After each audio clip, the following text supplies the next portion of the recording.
Hey, everybody, I'm Hillary Atkin from the Atkin Report, and I am excited to welcome Andrew Igbokidi from The Voice to this edition of Hillary's Happy Hour. Andrew, how are you doing?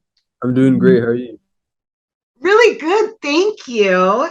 And congratulations on your battle performance of Whitney Houston's I Want to Dance with Somebody with Zach Newbold. Thank you. Thank you. How were you feeling as that performance ended and you guys listened to the coach's comments and waited for the verdict of your coach, Camila? It's really like it's an interesting experience because you're listening to these super famous people like talk about you and give you advice, tell you the positive things that you did, the negative things that you did. And you just sort of taking it all in, but like you're really just waiting to find out whether you did enough or didn't do enough to move on. And so it is really nerve-wracking just sitting there sort of like trying to keep calm and actually taking what they're saying. But it's a really crazy experience and I wouldn't trade it for anything. Well, your heart must have been beating so fast and the adrenaline rushing, right? Yes, I mean, I was super nervous.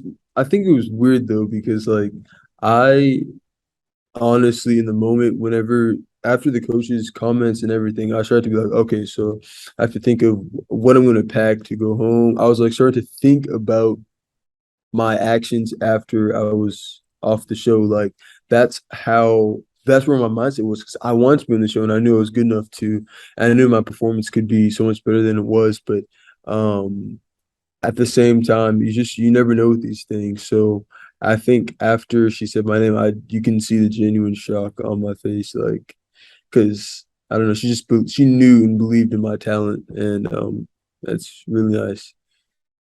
Well, Andrew, let's rewind to your blind audition when you received the coveted four chair turn.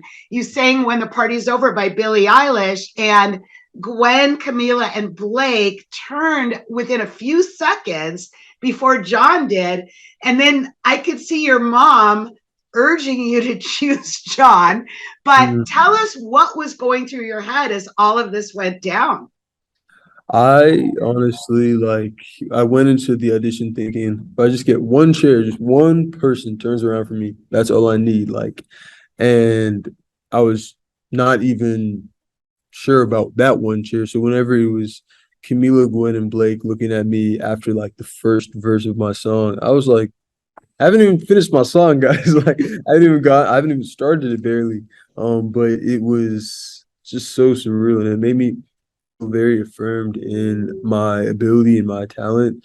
And then for John to turn around after, because I was really waiting on John as well, because I was singing the song and I pinpointed moments in my audition and the way that I did it, my rendition, that I would want coaches to turn around for. And John turned around exactly at the point that I thought he would, and that was super cool.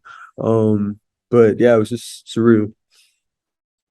What has it been like working not only with Camila, but with your mentor, Charlie Puth?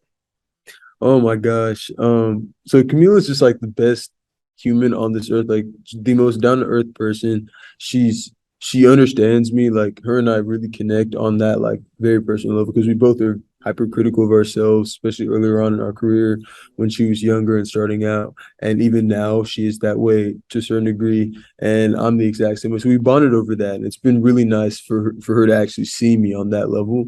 And Charlie is just honestly the most uncelebrity celebrity that you could meet, like super famous, has all the accolades and like the recognition, but is just a genuine person. Very easy to talk to and very knowledgeable. He's like a musical genius. Well, tell us about the support you're receiving from your fans, your hometown, and also about medical school.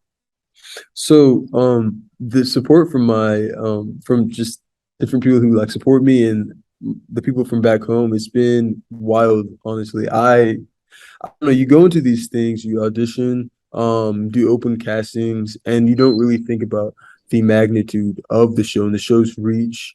And so the support has been so overwhelming and amazing. And it's something that I don't think I realized would be. as, I don't know, impactful on me as it has been.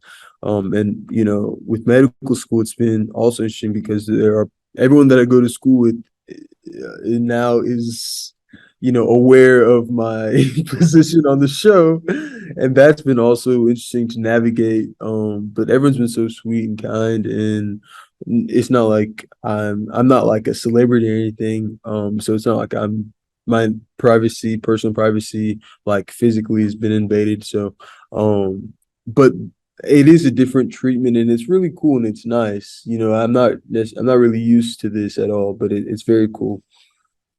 Well, it's been very cool to have you, Andrew, as my guest on Hillary's Happy Hour.